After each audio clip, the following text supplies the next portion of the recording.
शेर मैसूर की आखिरी लड़ाई बहुत समय पहले की बात है। दक्षिण भारत में एक बहादुर और निडर राजा हुआ करता था, टीपू सुल्तान, जिसे लोग प्यार से शेर मैसूर कहते थे।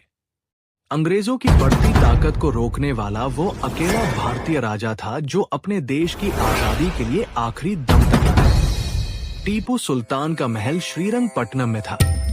वो बहुत बुद्धिमान, न्यायप्रिय और वैज्ञानिक सोच वाला शासक था। उसके पास मिसाइलों जैसी उन्नत तोपें थी, जो उस समय किसी भारतीय राजा के पास नहीं थी। अंग्रेज उससे डरते थे क्योंकि वो उनके खिलाफ डटकर खड़ा था। एक दिन की बात है, 1799 का साल था। श्रीरंगपट्टनम का किला चारों तरफ से अंग्रेजों ने घेर लिया था।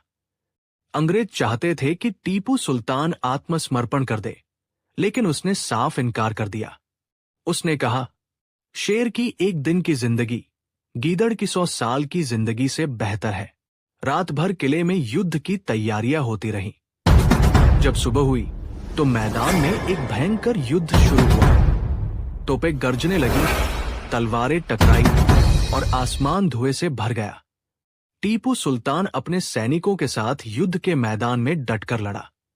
उसके पास एक सुनहरी तलवार थी जो बिजली की तरह चलती थी, लेकिन अंग्रेजों की संख्या ज्यादा थी और उन्होंने धोखे से किले के एक हिस्से में घुसपैठ कर ली। युद्ध के अंत में टीपू सुल्तान की तलवार हाथ से गिर पड़ी, लेकिन वह रुका नहीं। उसने आखिरी सांस तक लड़ाई लड़ी।